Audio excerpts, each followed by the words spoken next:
I will tell you this morning on some key information I feel necessary to know on construction ecology and construction biology. This will be from 9 to 12 with a break sometime in the middle.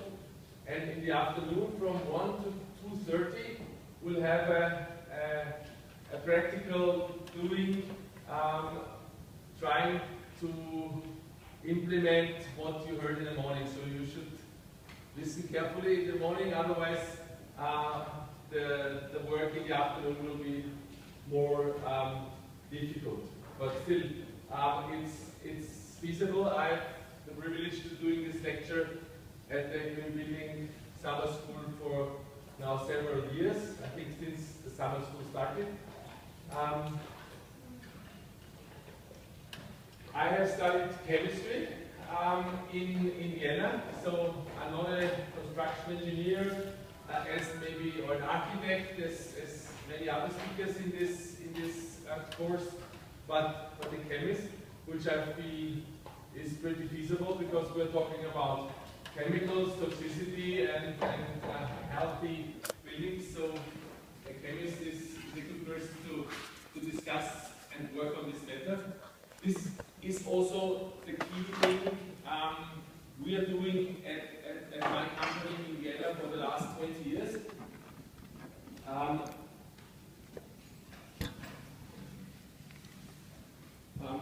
My company is called, as you see on the top right corner, Baugesund, which means in German, build healthy.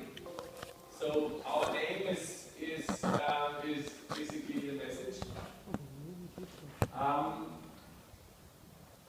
We are working with big property developers who build offices, apartment buildings, but also with public entities who build schools, kindergartens, public offices, and so on. So our job is to consult them during the planning phase, to define the materials during the planning phase, to get this into the bidding document, as many other criteria of planning. Then, after the bidding process is over and the craftsmen are in the planning process, are really implemented in the construction process. Whether this is now a renovation or a new building, it doesn't matter. It also doesn't matter whether it's a kindergarten, a school, an apartment building. The process, as you will see in the course of the morning, is always the same. It's a step-by-step process to secure that the goals the property owner has defined are really implemented, and so you get a green building with clean indoor air and not the usual stuff. Before I go into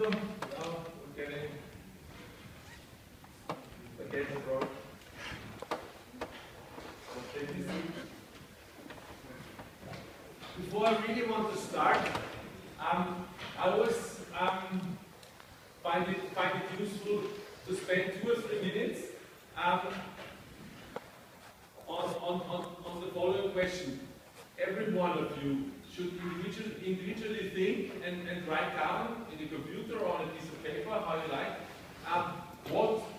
what do you want to take with you during for this morning and then for the early afternoon sessions.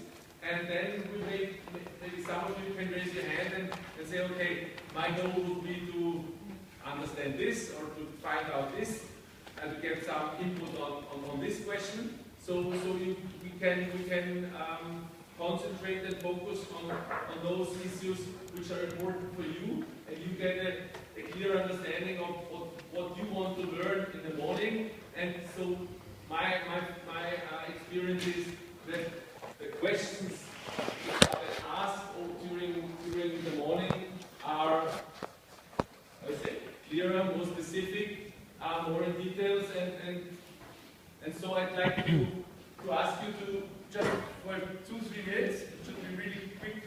So you think what you want to take with you on these issues of green building, clean materials, healthy indoor air quality. What are your key questions you want to learn in the next 3 to 5 hours? Just 2 to 3 minutes.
Okay.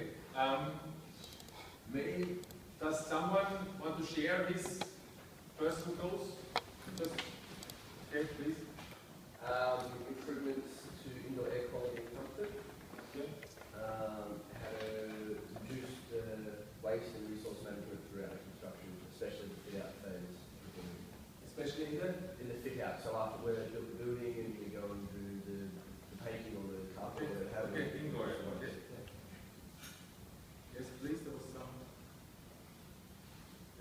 Yes. I want to understand the effect of chemistry on the choice of material in construction, aren't the materials that are already used or defined based on the trial and error in choosing? Okay.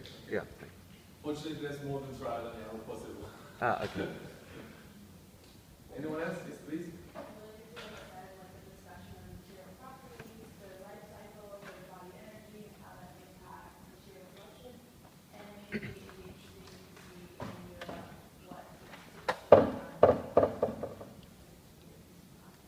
Okay. Anyone else? Yes, please.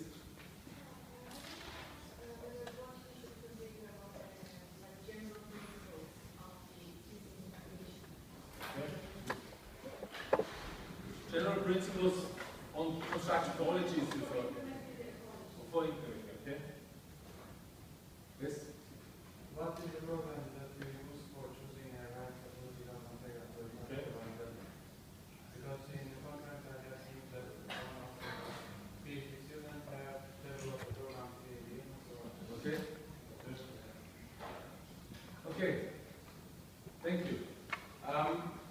Yeah, I will speak also about these issues, and at the end or towards the end, we will make a second round of questions whether the person questions you just told the auditorium and me are answered, or you want to go into more specific details, or those who are just on your piece of paper or in your computer have been answered.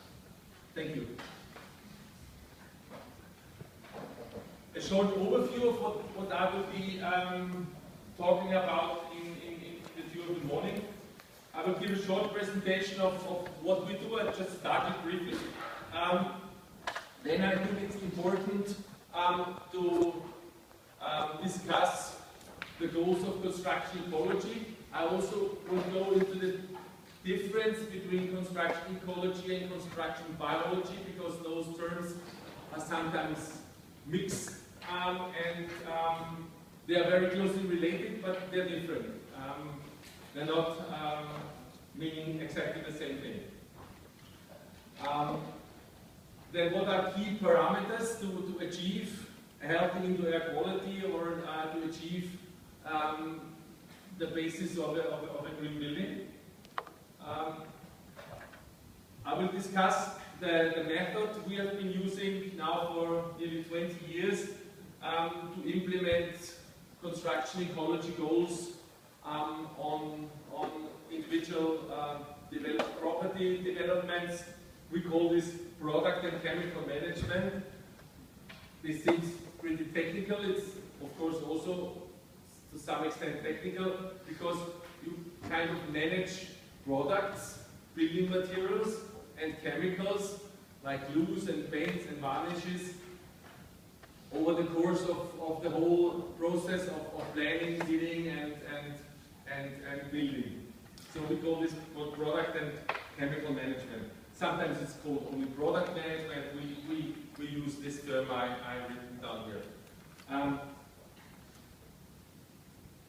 As I said, I work as a consultant, so it's always important to address when you're in a consultancy situation, which means you're talking to the planner of the building owner or the building owner itself, or both of them at the same time, to basically change sides and think what are the important informations they want to find out, what could be most interesting for these people. Because if you have a property developer who has to achieve a certain goal, like he wants, or he has to, sometimes it's a must and not a I want it personally.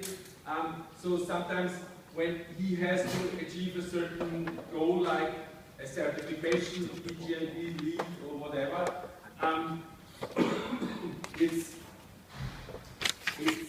sometimes you cannot reach him saying this will be sustainable, this will reduce the workplace hazard, this will be environmentally preferable. These are terms he's not interested in at all. Yeah? He simply, basically, this environmental or sustainable building goal is simply another task he has to go over and implement and fulfill, but he's maybe not as interested in these issues as you most likely are, or as I am. Yeah? So it's important to understand what are different triggers or promoters of construction ecology, and basically like playing cards, you play the right card in the right situation, and it's good to have different cards and not only one. Yeah? So this is like very important, because I've been often in meetings where someone is very enthusiastically trying to convince someone on something this guy is not interested in at all. Yeah? And so maybe you lose a good opportunity to get something going, or maybe you even not get the contract, which is even worse. Yeah? Okay, so and I will finish up as expected with conclusions.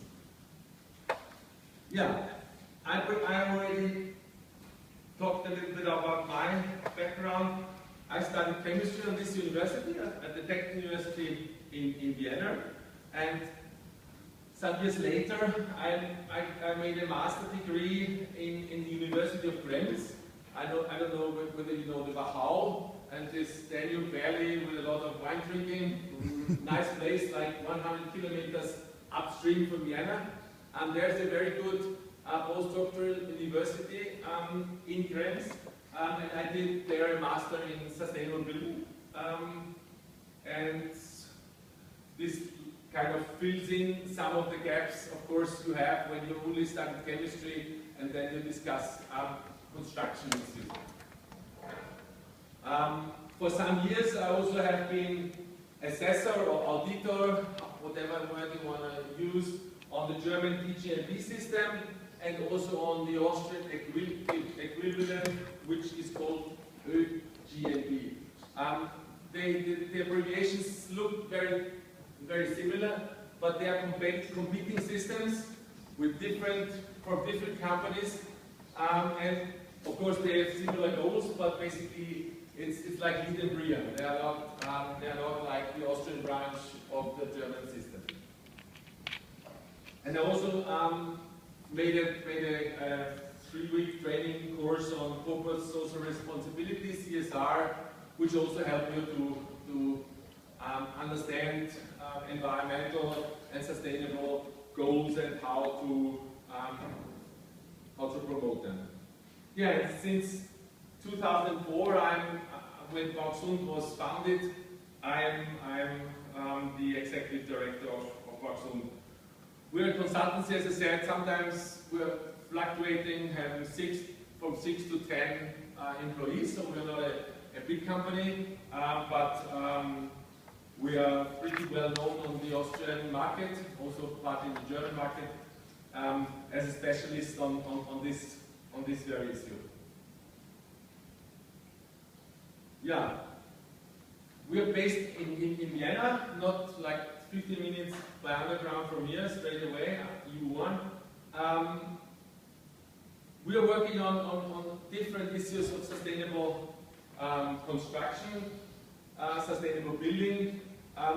As I said, one issue is to consult the building developer on its choice of building materials on different aspects. But what also is important, it's not only about the new materials. This is not a topic really on this issue. I can go into some details later on if you want. But very important is, especially when you go into renovation of buildings, to exactly know not only the thermal properties of the existing building, but also the toxic, whether it contains toxic material, whether this is asbestos, PCB, and whatever these materials are called. And this is the second issue we are working very intensively on for several years, because there is very little knowledge, or not very little, but not enough knowledge on the market. In Austria, we have the good situation that since 2016, so 2.5 years, there is a legally binding law which requires the investigation on toxic materials in existing buildings above a certain size, so not for single family buildings, some small buildings, but like if you have 4 or 5 apartments in one building, this would be like somehow the size where you have to legally binding look at look for those toxic building materials of the past and write a certain and fulfill certain criteria defined by technical norms how to report these findings. So you don't write an email, but you have a certain format with answering 15 questions and topics, and this document has to be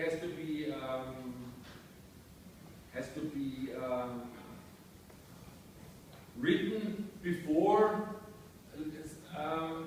the bidding process for the renovation of the building, or if you sometimes for the demolition of the building. Yeah? So the company who is extracting the materials out of the building or demolishing the building has to know what materials in it before they start. And as I said, it has to be finished before the bidding process. Why? Because an Austrian, a second Austrian law, the waste management law, defines that not every demolishing company has the knowledge to build back all toxic materials. There are so many different kinds. You can have, like, as I said, asbestos, which leads to other workplace protection methods than if you have like CFC containing insulation foams. But independent of depending on the material, you have a certain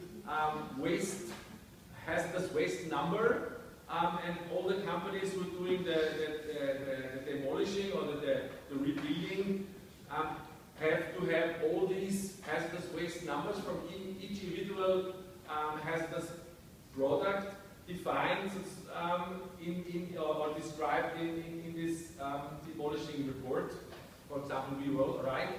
So every company has the knowledge to work with those materials from the time of workplace safety to transportation and either landfilling or toxic waste incineration or whatever is the appropriate thing. So my message from this is it's very important to identify the toxic materials built in a building, and it's not something you usually learn as an architect or a technical engineer on university. Not at least not in Austria. Yeah? So this early research and investigation in this existing building is really of key importance.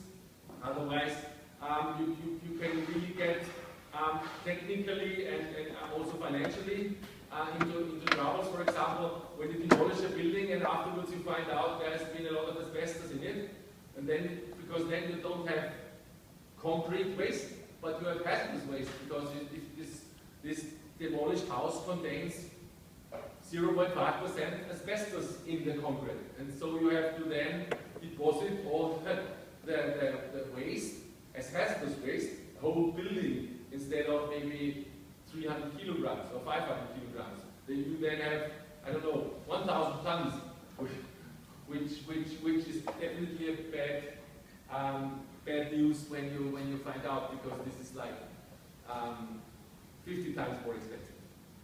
So, and this is like the price tag on it, but what it is also when you have like asbestos in a building, when you just rebuild, and then you don't know that this contains asbestos, and then you maybe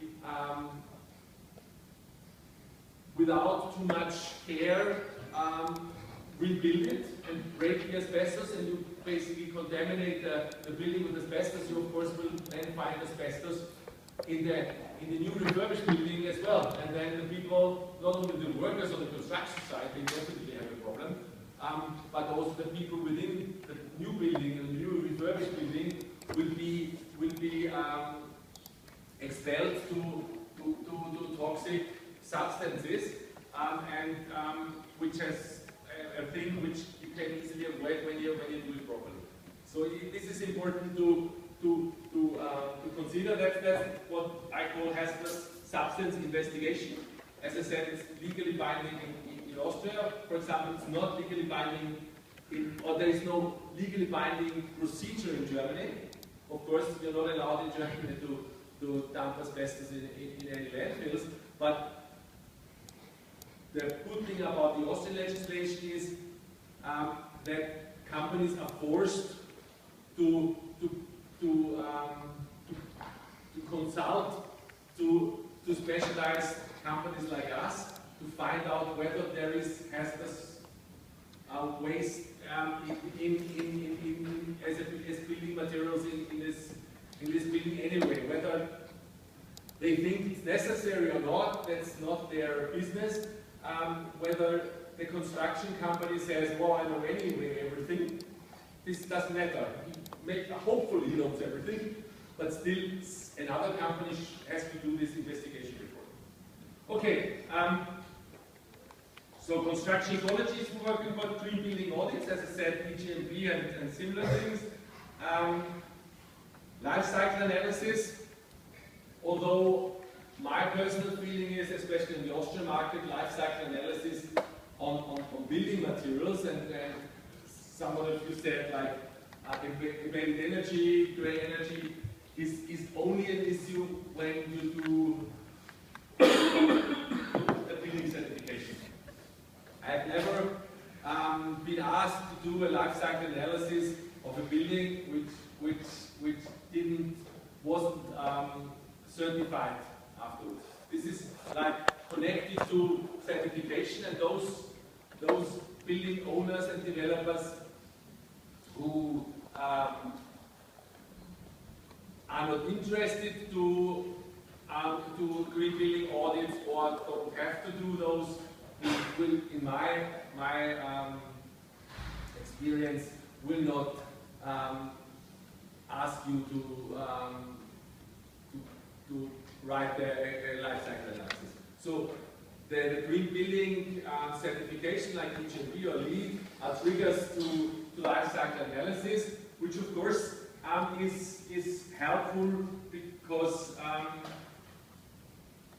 if you then work with those documents, you start understanding why it maybe is useful to invest into longer living products instead of shorter living, because if you have to buy a certain product 6 times over 30 years and the other one is lasts 30 years in a row, then this makes a big difference.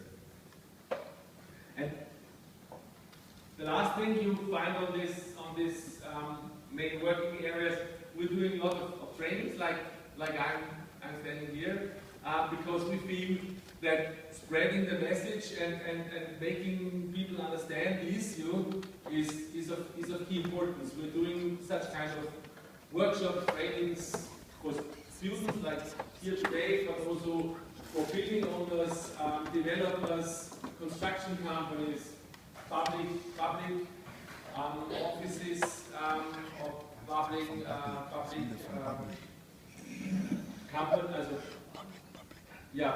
public offices. So those departments of City of Vienna or other provinces and cities who regularly build buildings, they also should know what the issue is and how it is done, because of course they are a main factor on the market to ask or to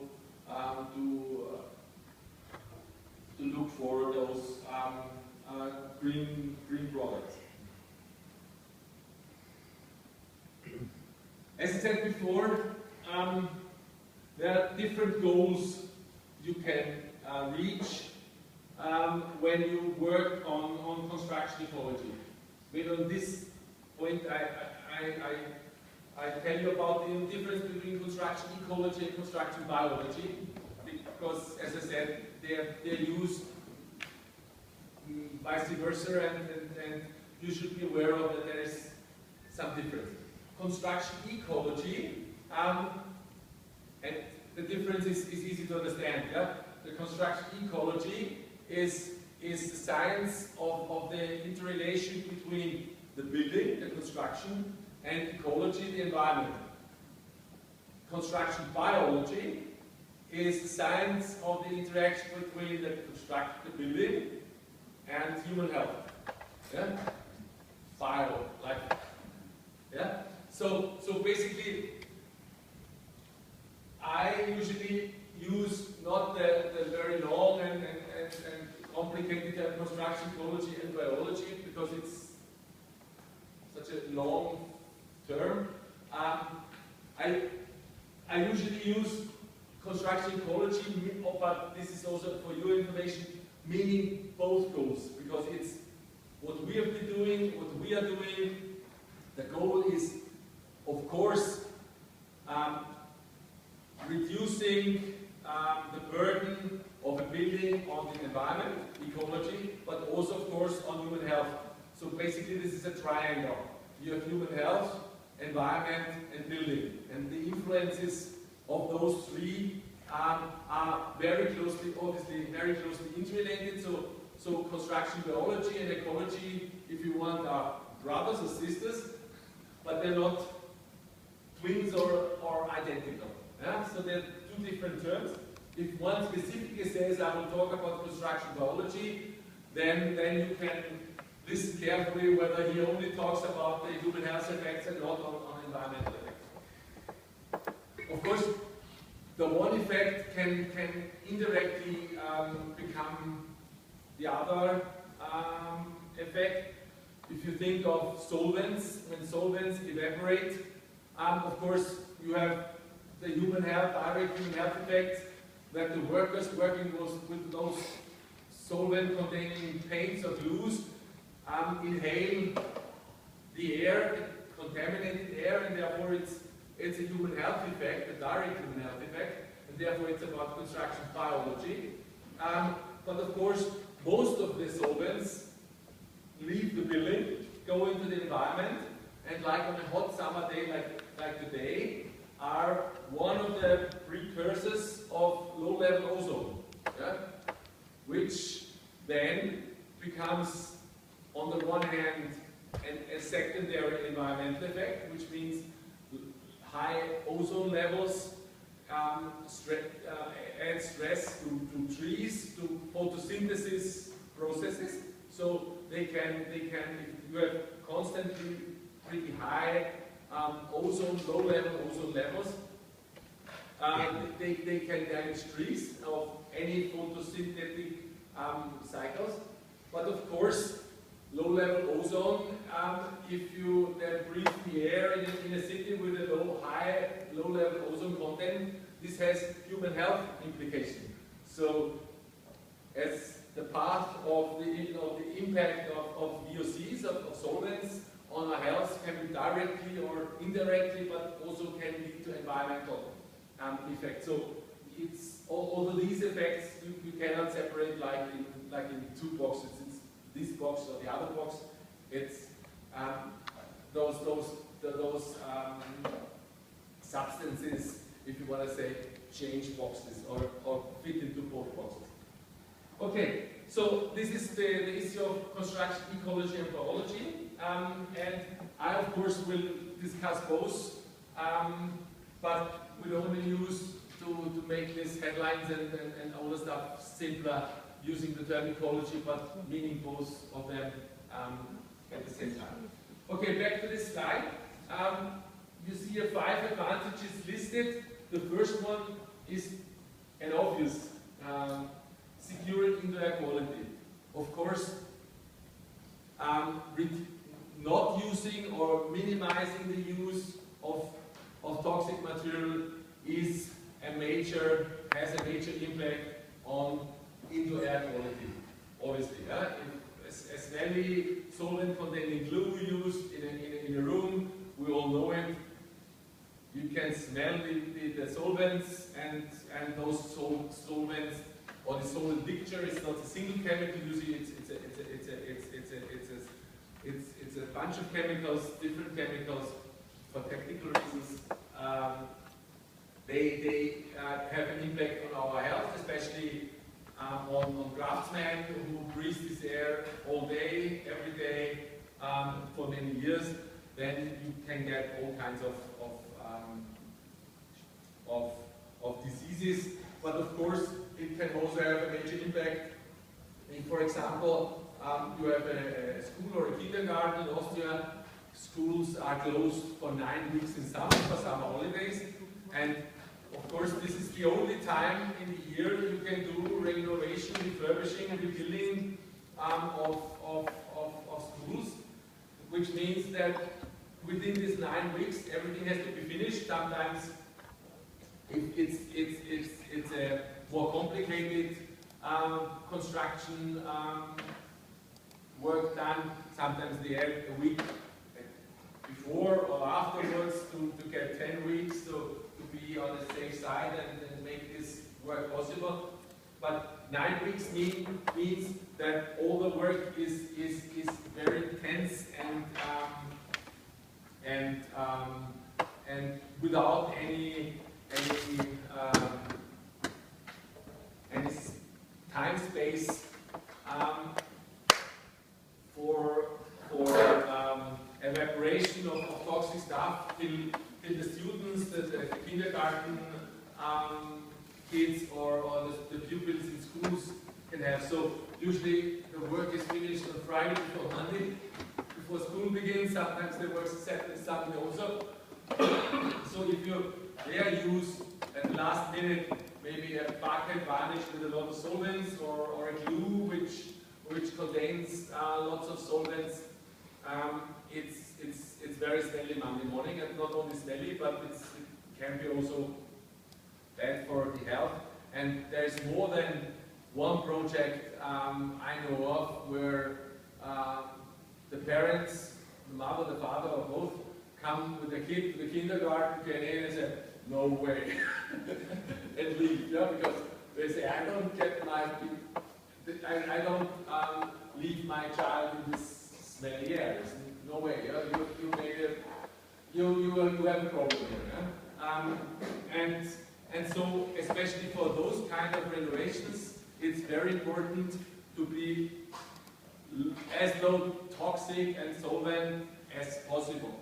But it's not only kindergarten. Sometimes you have hospitals where they're 24 hours, 365 days a year, 5 days a year operating. So there's no summer break. Yeah? So if you have those small renovations, like you paint the walls in an aisle, you paint patients' rooms only.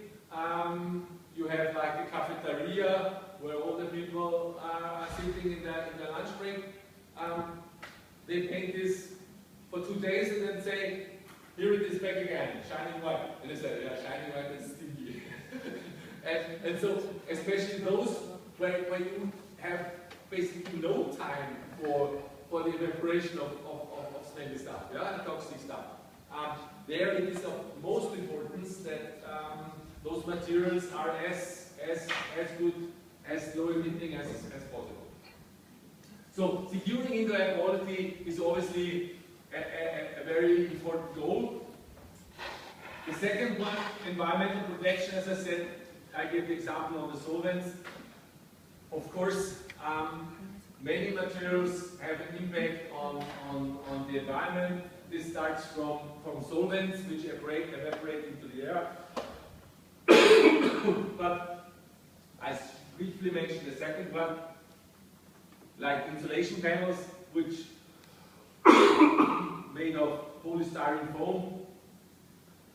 Some of them, for technical reasons in the past, but to some extent also till today, use CFCs, chlorofluorocarbons, which destroy the ozone layer. Those have been banned for most of the countries worldwide, but in existing buildings, when you rebuild them, they turn up again. But as I would say, like cousins of the CFCs, they call HFCs, hydrofluorocarbons. They are still in use, and they are very potent greenhouse gases. So avoiding those insulation foams, you have with the same technical properties, sometimes even from the same companies, a foam without those HFCs, at least in Europe, definitely on the market. And to distinguish between those two is very important, because the one is a good insulation material, and the one is a good insulation material with a very negative property. It increases the greenhouse effect, the global warming. And so this is then an environmental issue. Those gases, these CFCs and the HFCs, are not toxic at all. Yeah? They have been in the past even used as a propellant for asthma sprays. Yeah? So those medical devices where you inhale when you're an asthmatic, Sometimes the gas which drives the medical substance out of the tin is a CFC, or was a CFC, and is now an HFC. So this substance has even been pharmaceutical tested to be non-toxic, which is very rare, of course. But why? Because we inhale it, yeah? So it wouldn't have been a good idea to have an asthmatic medicine and then have added toxic substances which leads to a second illness of the same person. So, but still, it's completely non-toxic, but it's a greenhouse gas. So, environmental protection is something, of course, of importance. But sometimes, as I explained on the example of these insulation foams, can be completed, separated from indoor air quality or workplace hazards. Workplace hazard is a third issue. On the solvents issue, it's very obvious. The less solvents you use in paints, glues, varnishes, and etc. On the construction site, the better the indoor air is for the workers, and of course, the less they are. The less their health is in danger. The fourth point is from a totally different viewpoint. As I said in those meetings where you want to convince someone to go into the green building issue, sometimes you have to play a totally different card than usual. And I sometimes found out to discuss risk minimization by quality management something very appropriate. It sounds very technical, but basically it's the example I gave you from this kindergarten. Yeah? If they don't care about the glues and the solvents they use in this 9-week summer renovation period, and then the parents come in Monday morning and it's heavy, they failed in risk minimization because all the people go out again, and if this is a public kindergarten, they phone the mayor and say, you have a bloody smelly kindergarten, you have a problem, I go to the newspaper, and if there is a few people feeling that this is unacceptable, then it can be a real problem, also financially, of course, because they maybe have to rent a different flat or a different space for the kindergarten until the inappropriate smelly situation in the existing building is solved. Maybe they need crisis management, analytical analysis, all kinds of stuff which directly or indirectly cost money. Yeah? And so, or take another example, you have an apartment building with 50, 100 apartments, and you have all the contract signs for the future users of the building, and they have quit their own flats, of course, because they move in 1st of October, and then they come there 2 weeks earlier and to finally see everything is fine, and then they say, ooh, stinky, and they say, I want the hotel. Because I don't have a flat in 2 weeks' time anymore, and I don't want to go in there. So this is the same situation with kindergarten. We can have with apartments or with offices, yeah. And this is not fiction. This is happening in Austria more often than you think. Or if you force, or more or less force, employees from one office building to the other, where the air is not as contaminated that they get sick immediately, yeah, but that they get headaches and go home earlier or stay home for a day because, yeah, you pay them and they don't work for you, yeah. So this is a second thing, which I mean risk minimization, yeah. This you have running costs, and you have employees who either can't work properly because in the 2 in the afternoon they get headache, not because they don't like the work, but because the air is bad. So this is something, this fourth point is sometimes a very good argument to make the contractor aware of also the financial relationship to this issue. And the fifth one is basically the same thing in a positive way. If you do the risk minimization, you can also create additional value. Additional value means if you take care, as I said before, in the planning process, in the bidding process, and during construction, and you have like consultants which says, I'll do this for you and it will be fine, you can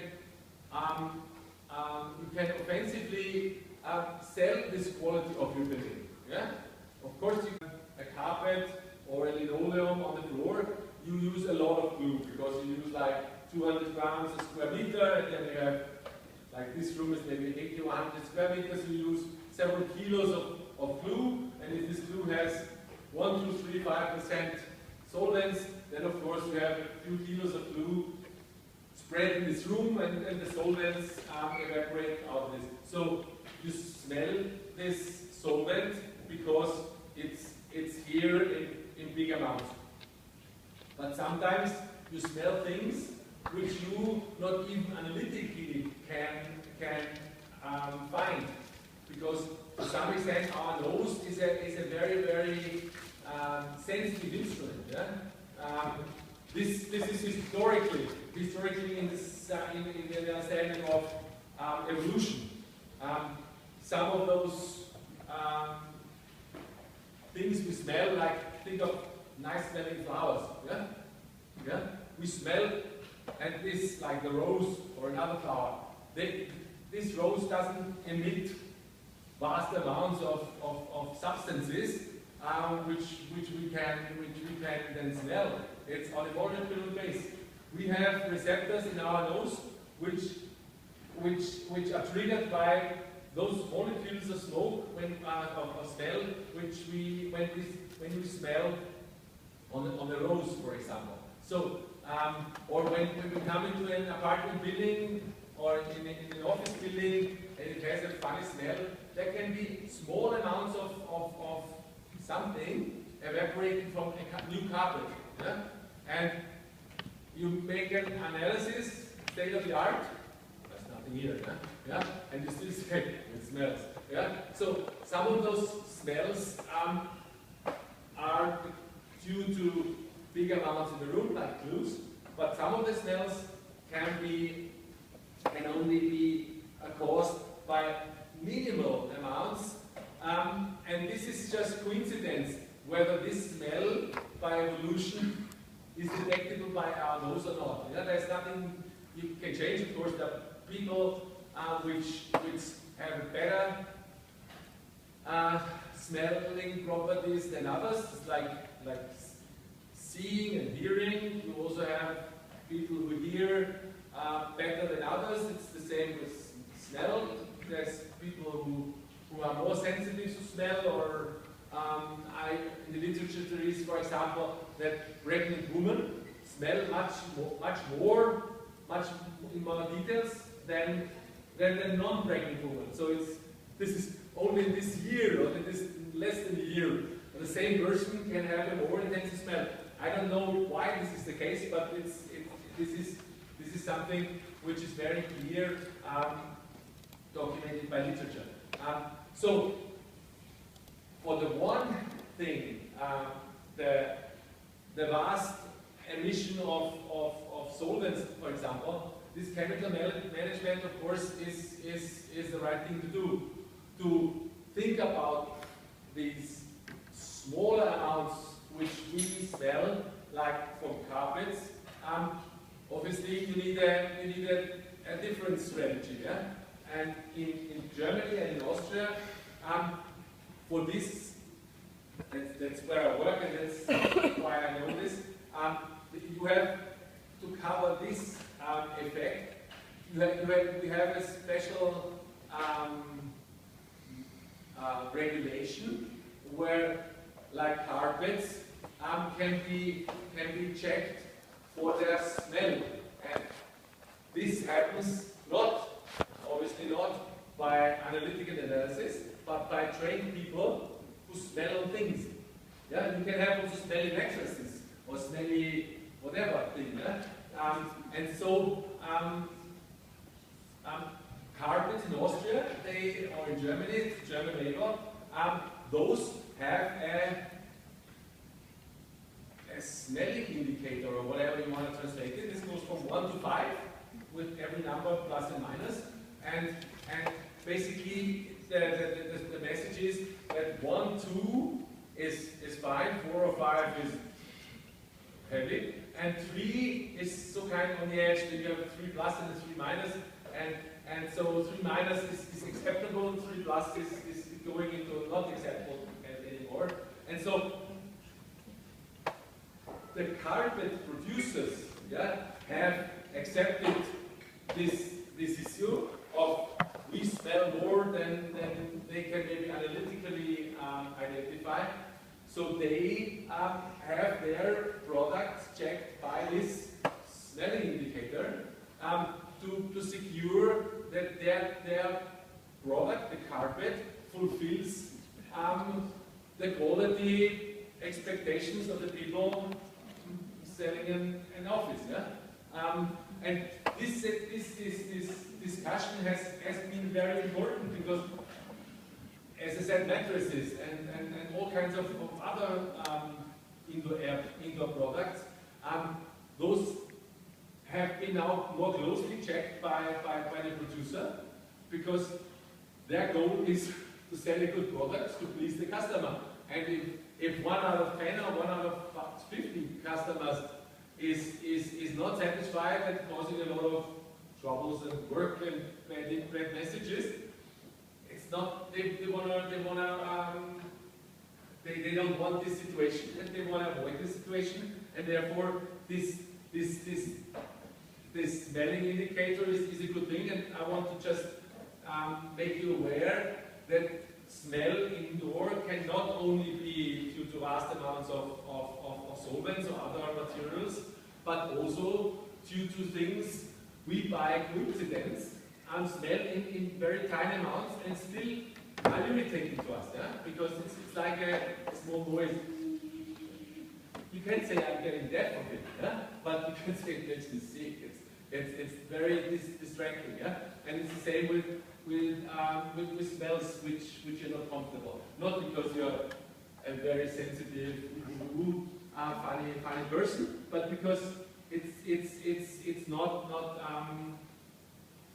not accepted, because it distracts you, and maybe it also can impact your health. But this is not so much the main message.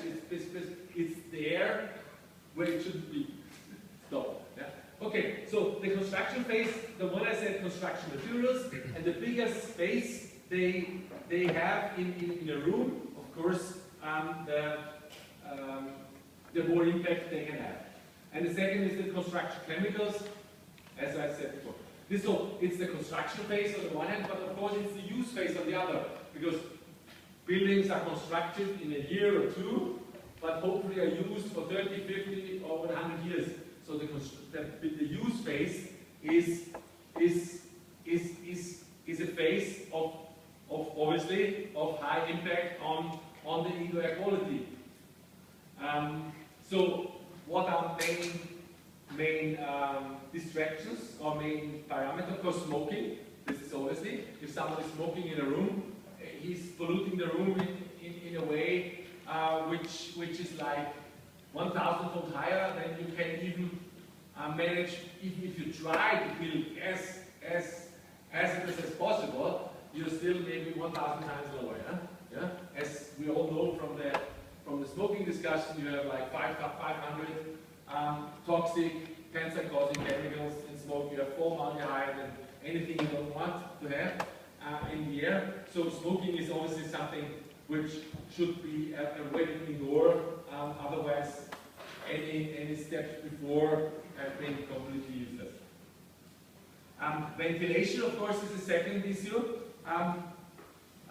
This room has a ventilation. Every room should have a defined ventilation strategy, because we all know this from rooms with no ventilation or with not enough ventilation. If you have 2, 3, 5, 8 people in a room for a few hours and you shortly go out to catch something, or you go to the toilet, you come in and say, ooh, we smell.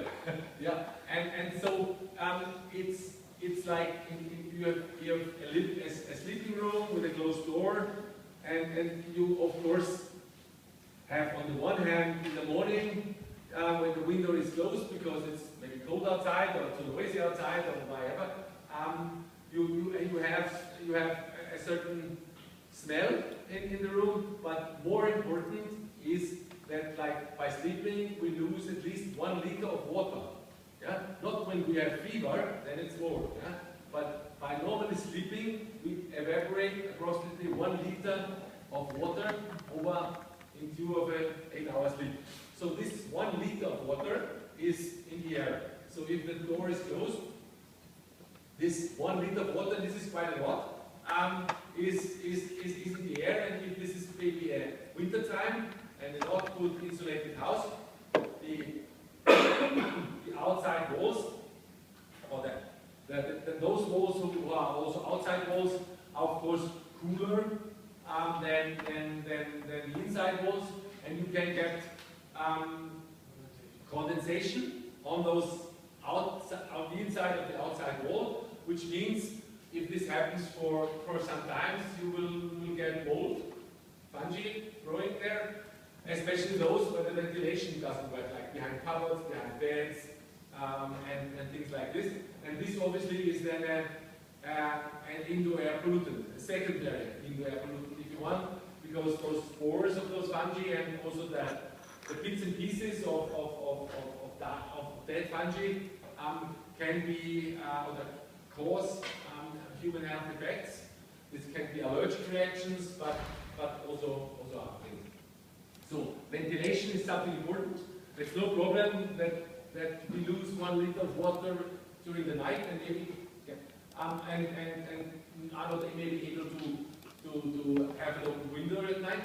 But this means that in the morning when we get up, we should open the window and completely exchange air while having breakfast or brushing teeth or whatever. We open the window for 15 minutes or whatever time period, and then close it again. And then you should get more window.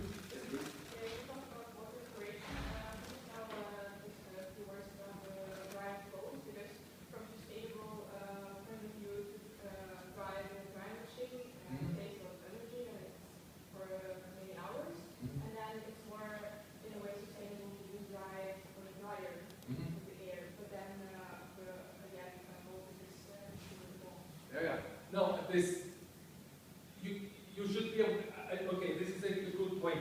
I think if we have like an apartment, I think it's especially for some times that you get kind of a feeling for it. You should have a hygrometer which tells you like what percentage of humidity you have in the room. It should be like between 30 and 50%, maybe 55, depending on the climate. But this should be like the range below 30, 25.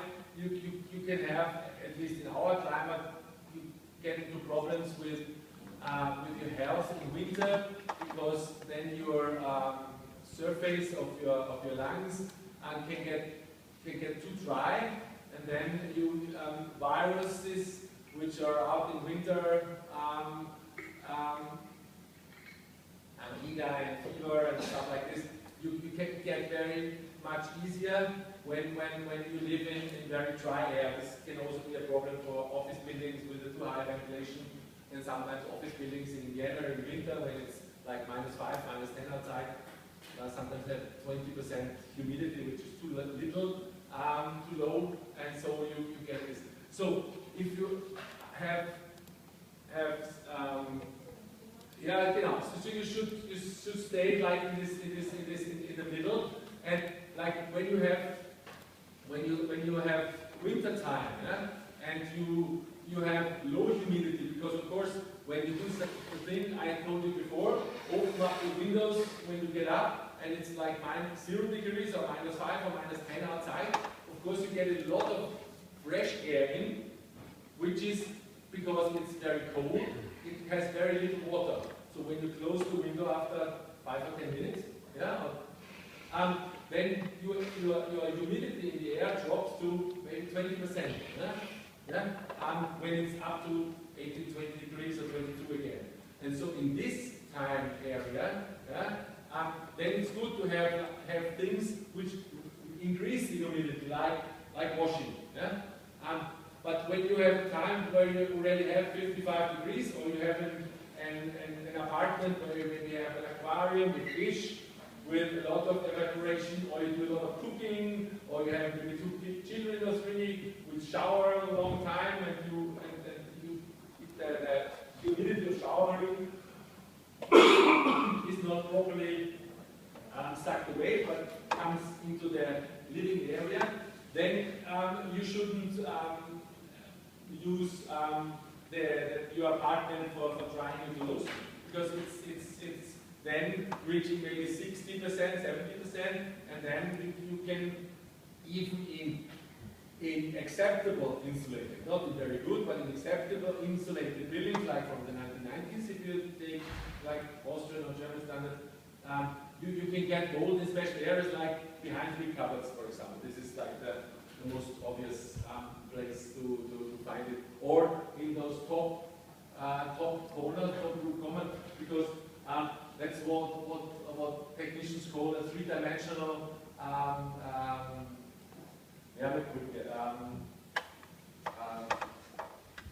thermal bridge. Thermal bridge, like a 3-dimensional thermal bridge, because you have there basically you look at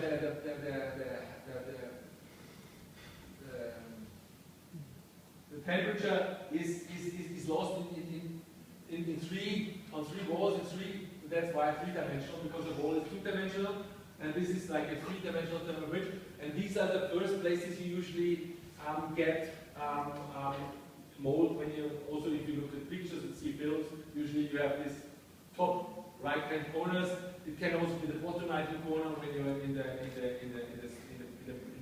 ground floor, and you have a cold cellar or a cold other room below a garage or something like this. Then it can also be the bottom right-hand corner, the bottom corner, but usually it's the top corner. So the humidity should be checked by an instrument which you would get for 5 or 10 euro. You don't have to have like a 100 euro thing. This is very, very cheap. And you have it in your room, and you should stay in this range. And when it's getting too humid, you should maybe have 5 friends for supper, and then they also produce a lot of humidity. Then you should, when they're gone, open the doors and try to get the humidity out, which is different to a day where maybe you're alone in the apartment. Of course, if you have a ventilation system, an automatic ventilation system, which has this kind of measuring instruments, and they only turn up when you're above 55%, or when the CO2 level in the room has extended a certain amount, then you don't have to do anything. Yeah? But most of the building in Austria, although these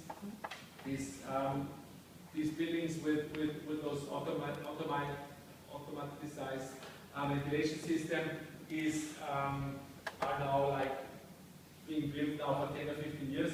Most of the city is always built, yeah, and so you have a lot of buildings which don't have this comfort or this technology, and so I think a hygrometer which gives you an idea what the humidity is important. And once a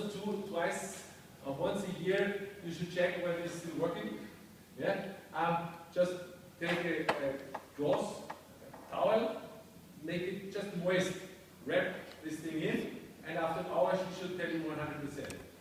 If it doesn't tell you, either the pressure is out or it's broken. Yeah? So this is the check to see whether this instrument is still working. I have been at home for now 8 or 9 years and still working, but once a year I have to check whether he still has this 0 to 100 scala, or maybe only 10, 15, which could give you maybe a false information. Okay, this is on humidity. If you for a long time, it's like temperature or time. Yeah? If I don't wear a watch, and you learn to get a feeling what the time is. Yeah?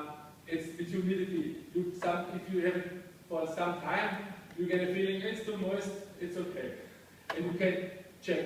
So if you train yourself to get to sensing this moisture, this is helpful.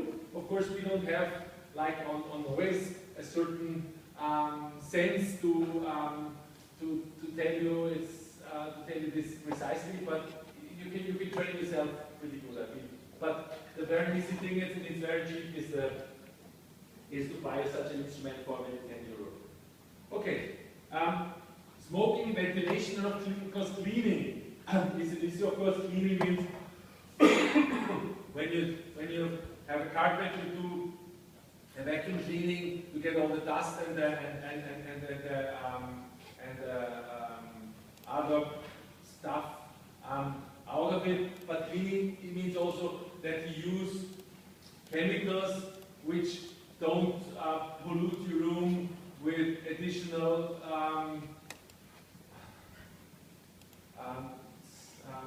odors, or some of those chemicals cleaning have a certain specific chemical smell. Others have a lot of smell from bleach and lemon and whatever. This can also be distracting. So cleaning, you can contaminate in the air with also the stuff you use for cleaning. So cleaning is A, important, but B, you should think of the chemicals you use, because you use them in your indoor air, and therefore they should be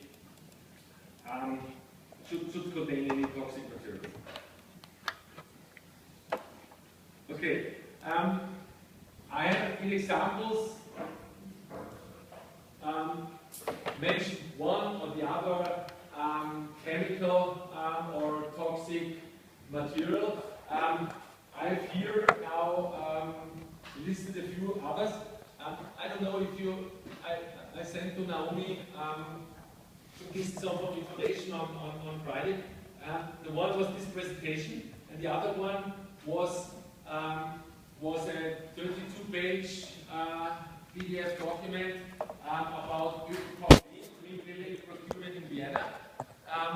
And I will talk a little bit of what Vienna is doing afterwards, but why I use this. You have here in this document in English,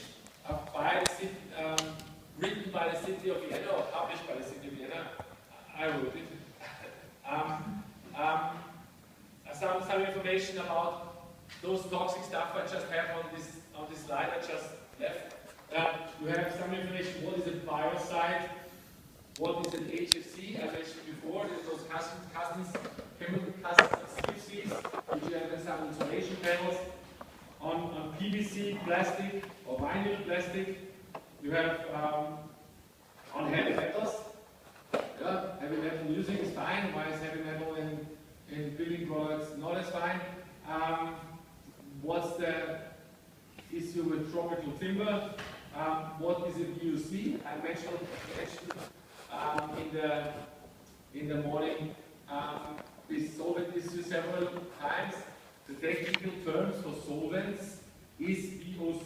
As you see in this blue box here, volatile organic compounds is the abbreviation. And this is one of the few technical expressions I would urge you to take with you from today, because this is the thing you should ask when you check a product. Yeah? You don't say how much solvent does the glue have, yeah? But you ask for its VOC content. Yeah? I will come later to the point why this is important. But I want to mention or you raise your awareness on this document, because I kept this one slide I just left short, because you have this in a lot of good written information, fine English. You have this in this PDF document, which is a public document of the city of Vienna. So if you have a customer and he says, how do I know that this is right? You can say it was published by the city of Vienna, or by the city of Vienna. So it's a public document. It's also somewhere on the big city of Vienna homepage. So if you are in need to find it as a link, and just you can send an email. It's very complicated to find it. Every second year when I look for it, I sometimes have to phone them because they switch to another sub link. It's sometimes difficult, but it's an existing document. I didn't check it this year because I have the document on my computer, so I wasn't hunting for the link. But it's a document the city of Vienna wrote. I'm back to the presentation, but as I said, always think of this one pager on every issue you have in the second document.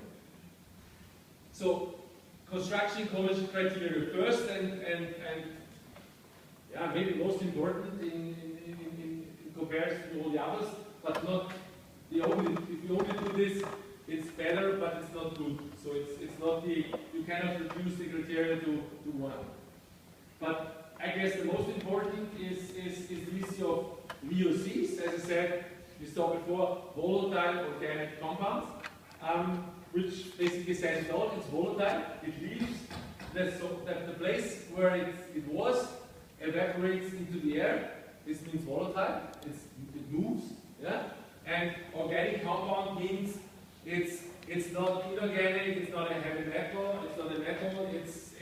It's not a mineral, but it's an organic compound, either petrochemical, which means produced from coal, oil, or gas, or natural.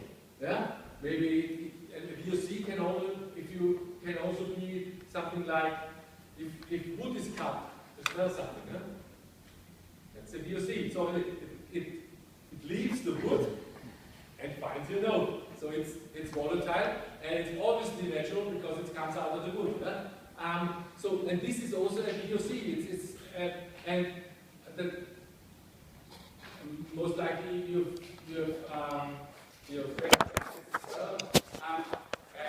fir trees have a much smellier wood than leaf trees, because these fir trees have more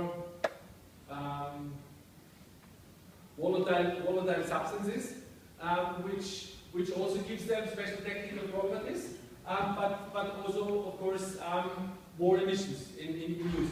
If you have a big space with a big space to the room, indoor panels, you have to check closely if you use woods from trees with needles like fir or others, because they have high emissions. Yeah, and high emissions can be bad from petrochemical substances, but also from natural substances, because too much is too much. Yeah? There are sometimes it's more like, at least in Austria, they recognize this after some years. But at the beginning, we were very proud to having a lot of paints with natural solvents. Citrus peels, the peels from lemons, yeah?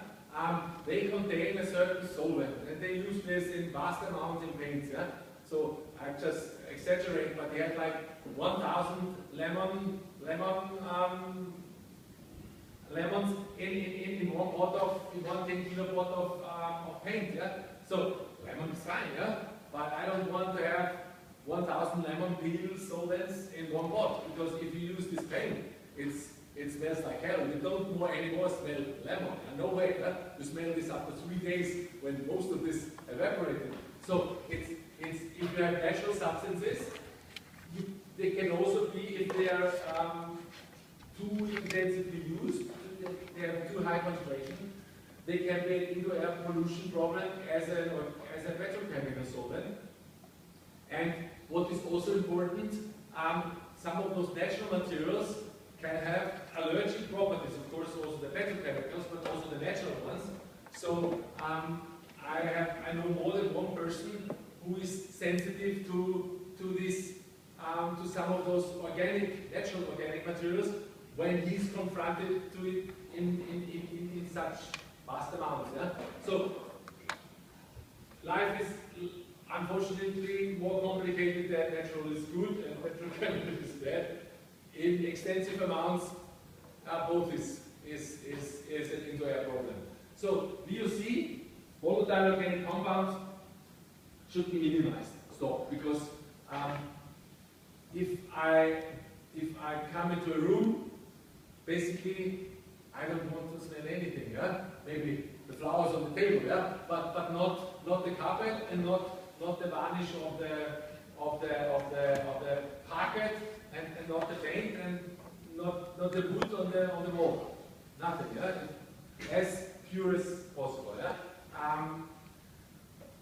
Anything else is more or less a problem. And if a quality is checked by analytical properties, the results are described in VOC, or TVOC as analytical people say, total volatile organic compound, but basically it's the same thing. VOC in microgram per cubic meter. Microgram is in millions of a milligram. Yeah? It's basically microgram or milligram per cubic meter, and they add everything they find, from citrus peel solvents to petrochemicals and whatever. And you have basically, and this is true for Priam, LEED, HMP, all their labeling system, they don't differentiate whether this comes now from wood and is organic, or whether this comes from a nasty glue with a lot of unnecessary solvents. They add this up and basically they said a little bit different from each system, like 300 or 500 microgram or 0.3 or 0.5 milligram per cubic meter is fine, below it is fine. Then you have like level 2, level 3, and then usually with 3 milligram a cubic meter, you're in trouble, yeah? Because usually you don't get a label anymore. Yeah? Most of these green building labels, and this is good, have a maximum allowed level. This is one of the few green building label technically in technical property in the product doesn't care, because for our indoor air quality it doesn't care whether the smelly thing is an emulgator or the solvent itself or whatever other property it might have. Because if they pollute our indoor air, because they evaporate, they have a boiling point between 50 and 250, water has 100, is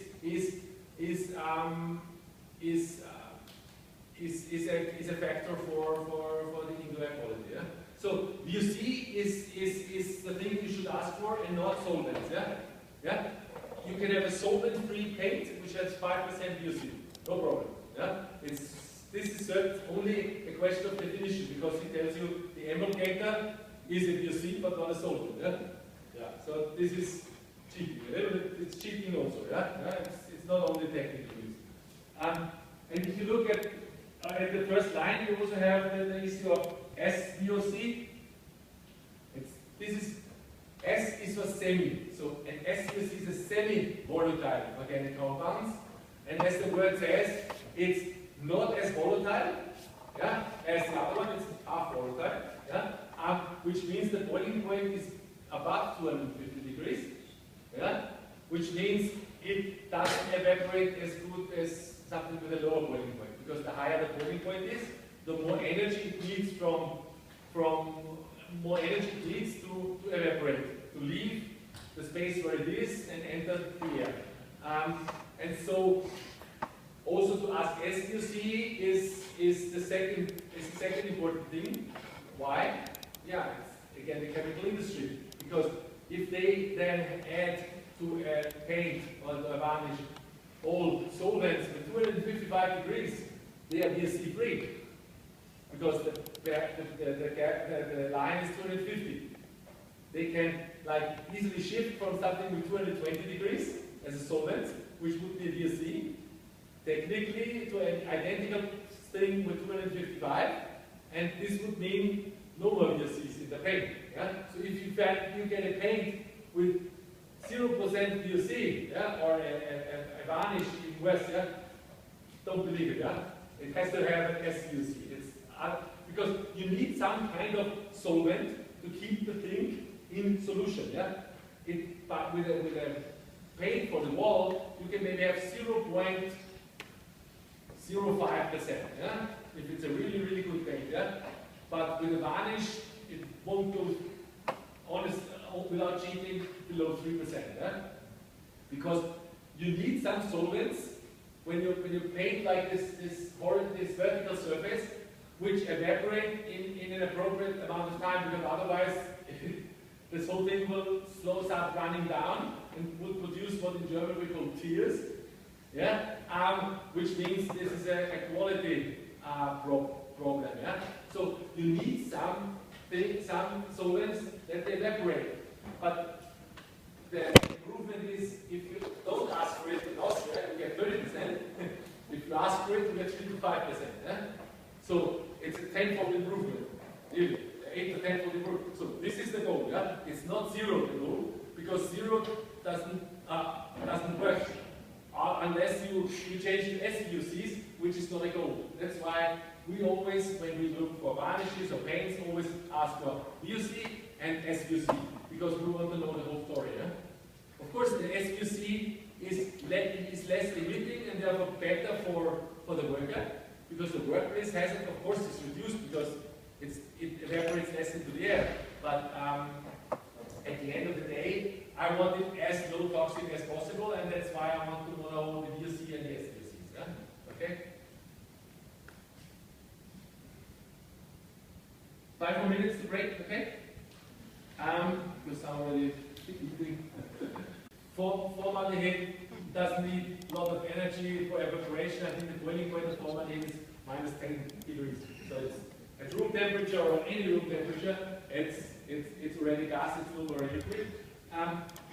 Basically, in Austria or in Central Europe, you have like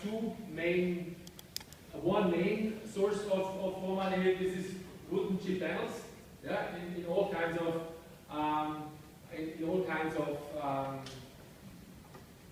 different technical differentiation. You have the normal chipboard panels. You also have the OSB, the orientated strand panels, and all kinds of other stuff. Usually, the glue to stick those pieces of wood, dust or fibers together is a glue which contains formaldehyde substances, which means that over the time these substances break up and emit formaldehyde itself.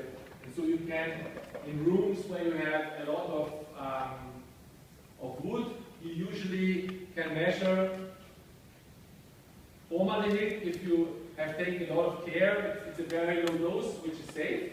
But if you didn't care and have a high level, where glues for the wooden panels have been used, which have a high split-off ratio of this formaldehyde, you can get to the levels which are no good anymore. So, and then for certain paints, you sometimes have formaldehyde as a conserving agent, yeah? To minimize the risk that the paint is being contaminated by fungi or bacteria between the producer and the user, and this is like a conserving agent. It's getting less and less often that such products are still used, especially because formaldehyde is a very toxic substance. But most recently, I read in a Green Building journal, they analyzed like 20 different anti-mold paints, and in 5 to 4 of them, they still found this formaldehyde stuff. So it's even in countries where there's a high sensitivity on this issue, like this is a German magazine I read, still there, it's like 4 out of 20, so which means 20%, yeah, which is too much. Yeah. So formaldehyde, PVC plastic, I will go shortly on in the after break. On HFC already discussed. Heavy metals, yeah, heavy metals. The most well-known use is chromium, lead, cadmium. We all know them. They are toxic stuff, yeah, causing all different human health problems and also environmental problems, from being a carcinogen up to toxic and all kinds of stuff. So minimizing the use of heavy metals is something very appropriate. Again, you can have it in some kind of varnishes, anti-corrosion coatings, because it has very good technical properties, but on the market there are also good anti-corrosion paints without heavy metals. So it's not a must for a good anti-corrosion painting to contain heavy metals. This is old school. Yeah? New stuff is no heavy metals, and this is easy to manage. Avoiding allergy-causing chemicals, I go over this issue shortly after break. And promoting sustainable forestry is something completely non-toxic, yeah, but still very important in construction ecology. It's if you want to build a good building, sometimes the answer is build a wooden building because of embedded energy, CO2 binding, and stuff like this. This is all correct. You have to take care about the formaldehyde if you use too many wooden panels. But everything is solvable. But you have to check the source of the wood. Yeah? And it's not an issue of whether this wood now comes from Europe, America, Africa, Asia, or any other place. It should come from sustainable forestry. Yeah? And the only acceptable label to prove this is the label I mentioned below there, the FSC label. This is the Forest Stewardship Council. You have a whole page in those PDF documents I showed you before on this issue. I'll go into more details on this, but if you use as a building materials, if you use wood, but of course also if you have a parquet flooring, you should check whether this comes from sustainable forestry. The tropical timber issue is an issue of Europe and North America, in countries where in front of your window tropical timber grows because you're in the area of tropical rainforest, then still you have to take care that is no primary cut forest, but it's coming either from plantation or from sustainable harvested forest. It's because but this is only because it's an ecosystem you want to protect, and not because of some toxic impact, because some trees are toxic and some trees are not. Okay, this is it. It's now nearly 11:45. Let's start again at 11.